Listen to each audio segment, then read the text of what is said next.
think out of any long-running video game franchise, the Mega Man series has the most loyal fans out of all of them. It seems like every 8 months or so, Capcom releases a new Mega Man game, and all the hardcore Mega Man fans are quick to go out and buy the game. But it seems like with each successive release that the mainstream video game market comes a little bit disenchanted with the Mega Man series, as it still basically has the same gameplay it always has, and the graphics, while still basically look good for 2D, are starting to really show their age, especially considering that with all the new hardware that's out right now, people are wondering why Capcom's not bringing Mega Man up to the next level in terms of just 2D art, because it still looks pretty basic, especially in Mega Man X6, which is the latest game in the series. A lot of the sprites aren't quite as crisp and detailed as previous games in the series, and even some of the level bosses actually look horrible. The backgrounds are also really bland. Usually the Mega Man X series have been known for having really vibrant, colorful backgrounds that have a lot of action going on, but for some reason these backgrounds just really lack the life. They all really use a dull color palette, and with the exception of maybe 1 or 2 levels, there's not much going on. Gameplay is basically the same as it's always been.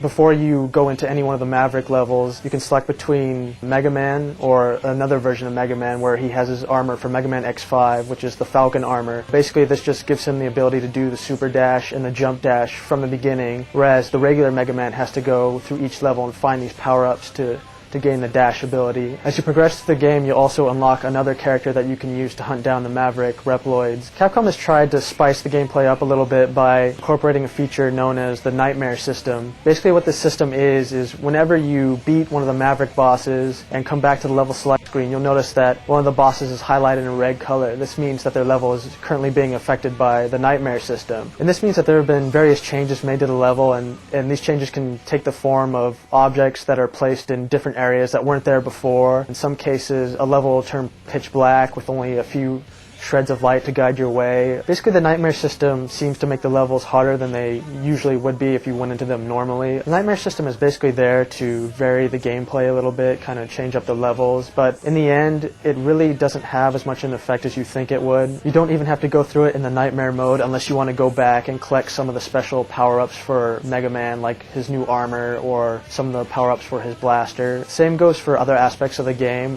There's this one element where you can collect Nightmare souls from a particular type of enemy. These souls basically factor into the ranking that you get after you finish a level, and that ranking then determines how many power-ups you're able to carry at once. So if you have a really high rating, you'll be able to give Mega Man blaster power-up and an armor power-up at once, whereas if you have a really low rating, you can probably only give it a blaster power-up. But again, you really don't have to make an effort to collect these Nightmare souls. You can still pretty much get through the game without the power-ups. It's just there for those who want to take the time and kind of explore levels and make sure that they have all the items before they make it onto the final bosses. Music in the game is pretty typical Mega Man fare, and it's kind of got guitar riffs, and it fits the game well, but there really aren't any tracks that are particularly noteworthy. In past Mega Man games, there have usually been 1 or 2 tracks that you can remember right off the bat, but Mega Man X6 is definitely below the rest in terms of music quality.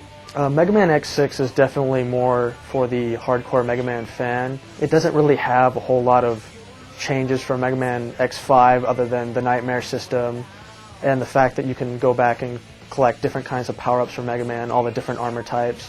So those looking for a Mega Man game that really had some new innovative features will have to wait just a little bit longer. If anything, Mega Man X6 should serve as a wake-up call to Capcom and even some of the hardcore fans that maybe it's time for Mega Man to move on to some more powerful hardware, and it's time for Capcom to kind of take the time and put a little more effort into redoing the art and making sure that Mega Man returns to the quality that most fans are used to.